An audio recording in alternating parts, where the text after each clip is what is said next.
आप देख रहे हैं चैनल 95 न्यूज़। आज की ताज़ा तरीन खबरों के साथ मैं हूं आपकी होस्ट मुबीन हुसैन। आज की खबर से आगाह करते हैं। वज़ीर ख़ारजा शाह महमूद कुरैशी ने कहा है कि बैरूनी क़ुव्वतें मुल्क को गैर मुस्तहकम करने की कोशिश कर रही हैं। ये क़ुव्वतें मुल्क को इंतहा पसंदी की तरफ ले जाना चाहती हैं और पाकिस्तान के इत्तेहाद अमन को पारा पारा करना चाहती हैं। हमें ऐसी क़ुव्वतों से बचते हुए इनका रास्ता रोकना होगा। इंशाअल्लाह पाकिस्तान जल्द ग्रे लिस्ट से निकल जाएगा।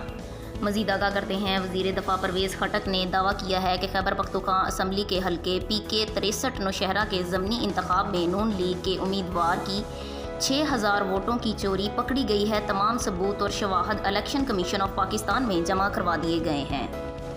वज़ीर आला खैबर पख्तूनख्वा के मुअव्विन ख़ुसूसी कामरान बंगिश ने दावा किया है कि पाकिस्तान पीपल्स पार्टी और अवामी नेशनल पार्टी ANP की जानिब से पाकिस्तान तहरीक इंसाफ PTI के MPs को सेनेट इलेक्शन में पैसों की पेशकश की गई है।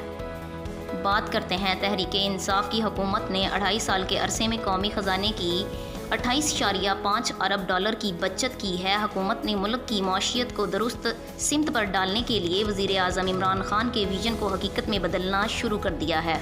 सेनेट इंतखाबात से मुतालिक दायर करदा सदारती रेफरेंस पर सुप्रीम कोर्ट की जानिब से राय दी गई, जिसमें अदालत ने कहा कि सेनेट इलेक्शन आइन के मुताबिक होंगे।